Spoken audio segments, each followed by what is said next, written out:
Sean todos bienvenidos a la casa del Señor, celebrando la Eucaristía del cuarto y último domingo durante el tiempo de Adviento.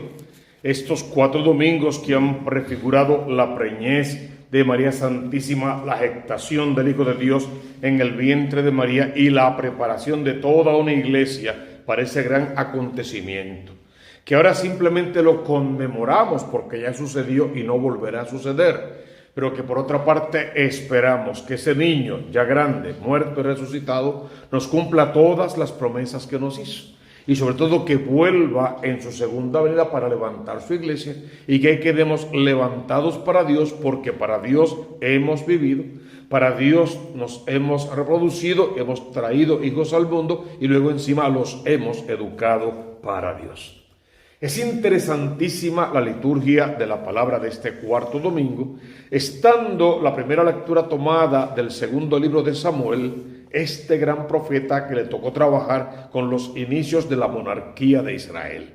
Fue él quien ungió primero a Saúl y después a David por mandato de Dios, y tiene en su haber muchísima historia en el plan de salvación de Dios. Miren lo que se nos narra hoy.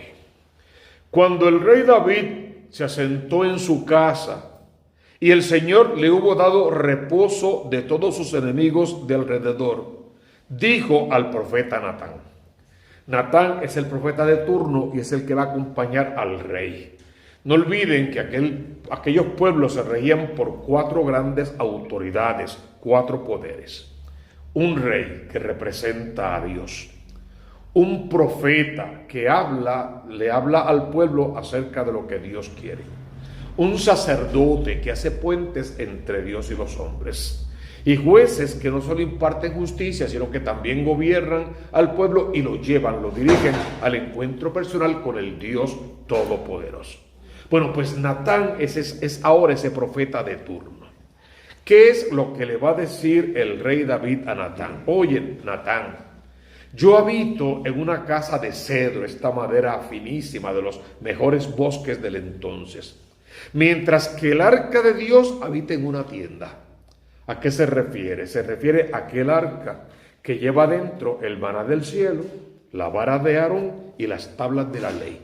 En el tiempo que fueron nómadas y cruzaban el desierto, esa arca iba de tienda en tienda, de casa de campaña en casa de campaña. Y hasta ahora no tenía un hogar seguro, un templo realmente construido para ese arca. Y David decide que va a hacer eso. Hay 2 cosas que no podemos perder de vista. Lo que Dios quiere que quede claro a David: ¿qué me vas a dar tú a mí? Una casa. David, todos los cedros del bosque son míos. El bosque entero me pertenece. Todo es mío. Como diciéndole, tú no me puedes dar una casa. O diciéndole más, la única casa que yo quiero que tú me des es tu vida, es tu corazón, es tu historia. Son tus pensamientos y tus palabras, es tu hacer. Es que te consagres completamente a mí y me dejes habitar en tu interior, regir desde allí tu vida y luego enseñarte a cómo regir la vida de los demás. Sería básicamente el pensamiento que podemos adherir. Sin embargo, el rey insiste en que va a construir esa casa a su Dios, al arca de su Dios. Tal parece que a Dios en el fondo sí le agrada la idea. De hecho, David no podrá construirla, pero su hijo sí. Entonces hay algo interesante, y es que con ese trasfondo Dios le hace una gran promesa a David. Le promete que él le va a bendecir a él y a su dinastía, que se va a ocupar de ellos, que su nombre va a ser grande, que por fin podrán estar en paz y que en su trono siempre habrá un descendiente suyo sentado. No habla literalmente de un hijo suyo, porque al descendiente al que se refiere es el hijo de María y el hijo de José. José es el padre putativo del niño Dios, pero legalmente es su papá. A ese es que de verdad se refiere, que va a permanecer para siempre sentado en ese trono. En efecto, cuando se cumplan tus días y reposes con tus padres, o sea, cuando te hayas muerto, yo suscitaré descendencia tuya después de ti. O sea, no vas a quedar sin descendientes, pero no cualquier descendiente. Al que salga de tus entrañas, le afirmaré su reino. Esa promesa es para sus hijos, especialmente para Salomón si quieres, pero para sus hijos. Yo seré para él un padre y él será para mí un hijo. Hermanos, esa es la nueva alianza. La antigua alianza decía, ustedes son mi pueblo y yo soy su Dios. La alianza nueva dice, tú eres mi hijo y yo soy tu papá. Y en la persona de Cristo podemos añadir, yo te he engendrado hoy. Y en tu persona podemos decir, yo te estoy engendrando todos los días de tu vida. Tu casa y tu reino se mantendrán siempre firmes ante mí. Tu trono durará para siempre. Uno lee eso, continúa leyendo la historia de la monarquía. Sabe que fueron derrocados los hijos de David y desapareció esa monarquía. Y esto se cumplió de todas formas, porque ni se refería a aquel trono real donde ellos se sentaban, ni a aquel linaje humano de David, se refería al trono del reino de los cielos, al linaje davídico, pero en la persona de Cristo, que por ser hijo de José, quien era descendiente de la dinastía de David, era hijo de David y se cumplía en él ese y los demás textos mesiánicos. El que fuese el Mesías verdadero tenía que ser llamado hijo de David. ¿Qué le vamos a pedir tú y yo entonces a Dios desde esta primera lectura? Déjame construir para ti un templo. Pero no como esta capilla, un templo a la medida de mi corazón. Y que sea con tus propias manos, incluso laceradas por los clavos de la cruz, las que me ayuden a hacer de mi corazón el lugar donde tú quieras habitar, donde tú quieras vivir. Pero para eso, primero tú y yo tendríamos que aspirar a habitar en el corazón de Cristo. Pero como Dios no habita con el pecado, y más que eso, el pecado no habita en Dios. Para poder nosotros habitar en su corazón, tenemos que en Adviento pasar por el sacramento de la confesión, purificar en ese sacramento nuestras vidas. Así se abra parte para nosotros en ese corazón, y así Dios sí querrá venir a vivir en nuestro interior. Incluso para terminar de ayudarnos a sacar todo lo otro que pueda haber en el corazón y sea desagradable para Dios, para nuestros hermanos, incluso a veces para nosotros mismos. Viéndolo de esa manera y con todo lo que pueda quedar por decir de esa primera lectura, tenemos que hacer voz y eco a lo que es el Salmo responsorial de hoy en el Salmo 88. Cantaré eternamente tus misericordias, Señor. Anunciaré tu fidelidad por todas las edades. Porque dijiste, la misericordia es un edificio eterno, más que el cielo has afianzado tu fidelidad. Es el templo que Dios quiere, que le seamos fieles, completamente fieles. Y que todo nuestro ser esté construido a base de las 14 obras de misericordia, de puros actos de misericordia.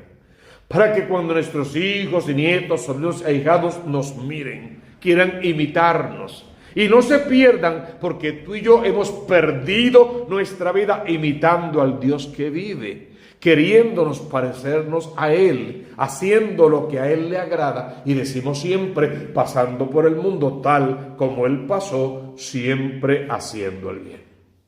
La segunda lectura fue tomada de la carta del apóstol San Pablo a los romanos y es una hermosa doxología que casi resume todas las cartas de Pablo, como que en esta carta a los romanos, que es básicamente de las últimas, Pablo quiere dejar todo lo que tiene.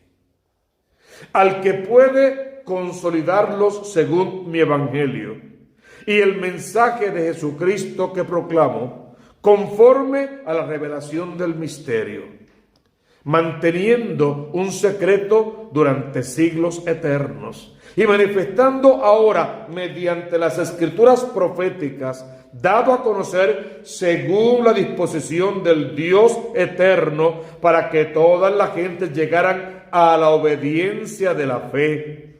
A Dios, único y sabio, por Jesucristo, la gloria por los siglos de los siglos. Amén. Toda una doxología de amor para la iglesia verdadera, para que se haga eco de estas palabras, para que trabaje en mantener esa obediencia total y absoluta a la fe que viene a tu alma como gran regalo que Dios quiere hacerte, un don para fortalecerte y para que no sucumbas, no caigas en tentación. Eso por puro amor a Dios, quien es el único sabio. No depende de la pasajera inteligencia humana, sino de la eterna sabiduría divina, y todo eso en la persona de Cristo Jesús, que es la sabiduría personificada. Ojalá que tú y yo en esta hora podamos ser alimentados con la sabiduría de Dios para que todas las decisiones que tomemos nos lleven hacia nuestra propia salvación y, siempre decimos, a trabajar igual por la salvación de todos los demás.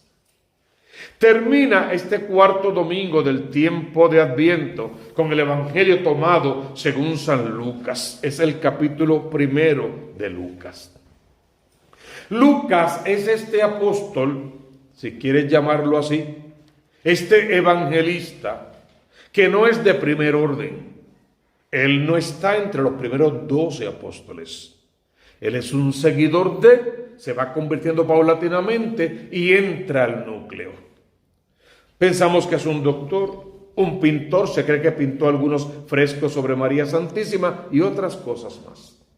Pero fue un enamorado del Evangelio. Sabemos que él escribió 2 libros a nuestro favor. Primero va a escribir lo que es los Hechos de los Apóstoles y luego va a escribir también lo que es el Evangelio según San Lucas. En el libro de los Hechos de los Apóstoles va a narrarnos la vida y la obra de la iglesia primitiva, de la iglesia verdadera. Y en el libro del Evangelio, que escribe antes, va a narrarnos la vida y la obra del Cristo de la gloria. Entonces es quien más nos deja conocer. Nos deja conocer a Cristo y a su obra máxima, que es la iglesia, por la cual dio la vida en el ara del madero de la cruz.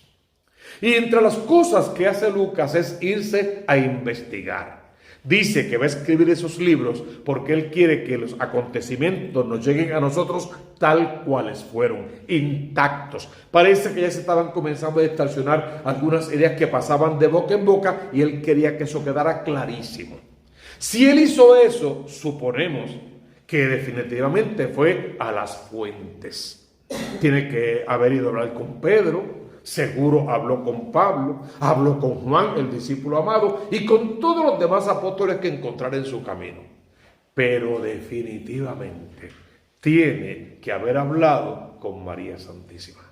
Porque nadie, ningún autor bíblico mejor que Lucas va a darnos los detalles de la anunciación, de la visitación, del nacimiento del niño, de la huida de Egipto, de la presentación en el templo, de la circuncisión. Nadie mejor que Lucas nos va a dar esos detalles. Y muchos de esos detalles, ¿dónde estaban? En el corazón de María Santísima, que lo guardaba todo para meditarlo. Lucas definitivamente tiene que haber pasado horas largas hablando con María Santísima y entretejiendo toda esta historia de salvación desde el principio. Es el que más detalles tiene sobre el nacimiento y toda la infancia de Jesús y el más fresco que nos llega con las ideas. Mira cómo lo cuenta hoy. En aquel tiempo, el ángel Gabriel, con nombre y todo, el ángel Gabriel fue enviado por Dios, no por cualquiera, no es una visión de María, no es una utopía, fue enviado por Dios a una ciudad de Galilea llamada Nazaret, a una virgen, Isaías allá va a decir a una doncella, no, Lucas va con todas las de la ley, a una virgen que estaba desposada. Pero si él afirma que era virgen porque todavía no se había acostado con su prometido. Que este hombre de nombre José, de la casa de David, y ese detalle es muy importante porque José justamente aparece en la escena para añadirle al niño ese título de hijo de David, esa descendencia, ese linaje, ese apellido, esa característica principal en la vida del Mesías. ¿Y cómo cierra ese primer párrafo? Y el nombre de la Virgen era María. Eso lo hemos dicho 1000 veces, pero siempre hay que repetirlo otra vez. La palabra ángel, todos sabemos, significa mensajero. Y la palabra Gabriel, entre otras cosas, significa fuerza de Dios. Dios envía a su mensajero con toda su fuerza. Galilea va a significar tierra de paganos, pero Nazaret va a significar flor o que puede florecer. Dios envía a su mensajero con toda su fuerza a la casa de la gente que no cree, de los inconversos, de los que no conocen la verdad. Porque sabe que se pueden convertir, que pueden florecer, que pueden comenzar a creer y hacerse del gremio de los que caminan en el plan de salvación de Dios. La mandó donde una niña que estaba desposada, aunque todavía no vivían juntos, aclaran otros textos, con un muchacho que se llamaba José. Y la palabra José significa el que añade. Ya dijimos por todo lo que el José, como papá putativo, viene a añadirle al Mesías prometido. Y la Virgen se llamaba María, con doble raíz. Por una parte María va a significar amargura, pero por otra parte significa mujer fuerte. Es la parte más hermosa del texto. Lo mandó donde ti y donde mí, para que tú y yo hagamos constancia de nuestra amargura, de nuestra tristeza, nuestra depresión, nuestra soledad, nuestro carácter indomable en ocasiones, nuestras mentiras, nuestro vivir de apariencias, la capacidad que a veces tenemos para maltratar a los que deberíamos de amar más, y añádele. Lo mandó a nuestra vida de espaldas a Dios. Pero como fue con la fuerza de Dios, y el nombre de María también significa mujer fuerte, era para llenar nuestra vida de una fuerza tal que los enemigos del alma no tengan parte en nuestra vida. Que con la fuerza que nos llega de lo alto podamos vencer al demonio, al mundo y a la carne. Y el ángel entró en su presencia. Hermanos, si pudieras ver ahí el sacramento de la confesión. Si en Adviento quisieras entrar en la presencia de Dios por el sacramento de la confesión, el ángel entró en su presencia y saludó a María Santísima. ¿Cuál fue el saludo? Alégrate. Esa palabra tiene que estar tatuada en nuestros corazones. Salgamos de la tristeza, de la depresión, de la amargura, salgamos de esto que tanto daño nos hace. No seamos nuestros propios y peores enemigos. No seamos enemigos de nuestra salvación. Alégrate en el Señor. Alégrate con el Señor, para que salga del corazón todo lo que de Dios no sea. Y la saludó. María se turbó. Fíjense que María no se turba ante la presencia del Señor, ni tampoco se turba ante el mensaje que el ángel le traía. Lo que hace que turbe a María es la forma en la que el ángel la saluda. Y lo dice el texto. ¿Qué quería decir aquel saludo? Se turbó ante el saludo, porque el ángel la saludó como a una reina. Salve María, Dios salve al rey. ¿Recuerdan esa expresión? Así fue que el ángel la saludó. Y María reina no era, absolutamente de nada. No tenía ese linaje realmente, ella no lo tenía. Por lo tanto se sorprendió que él la llamara reina. Y por eso la iglesia todavía la llama reina y madre de todo lo creado. Por capricho, no, porque el ángel, en nombre de Dios, la coronó como reina y madre de todo lo creado. Se turbó ante el saludo, porque si no soy reina, ¿por qué este me llama reina? Y la explicación es muy simple. Tú no eres reina, tú no eres Dios. Pero si tú quieres, porque Dios no obliga, si tú quieres, en este momento puedes quedar preñada en la obra del Espíritu Santo de Dios. Pero como vas a ser la madre del rey y la monarquía es por sucesión, antes tú tienes que ser reina. Y como vas a ser la madre de Dios y ese Dios nacerá Dios y hombre verdadero sin pecado, tu vientre de pecado tiene que quedar libre para que el niño no herede esa condición de pecado. Entonces Todo eso es una gran obra de amor. ¿Por quién? Por Dios. Bueno, si Dios se ama de una manera impresionante en el amor que se tiene en el Padre y el Hijo con la fuerza del Espíritu, pero no va por ahí. Un amor inmenso a María Santísima. No era de María Santísima quien habla ese amor. Era un amor inmenso por ti. Un deseo de salvarte a ti.